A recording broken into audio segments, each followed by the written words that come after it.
Hi, this is Rizwan Jamil and Ameer Rizwan. Recitation of Sonnet 18 by William Shakespeare. Shall I compare thee to a summer's day?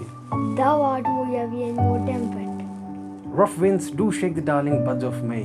and summer seas are taught to shorted Sometime too hot the eye of heaven shines, and often is his golden reflection dimmed and every fair from fair sometime declines. by chance or nature's changing goes undimmed. But thy eternal summer shall not fade, No use possession of that fair thou hast, nor shall death brag thou wanderest in his shade. when in eternal hands to time the ghost. So long as men can breathe or eyes can see, So long gives this, and this gives the eye.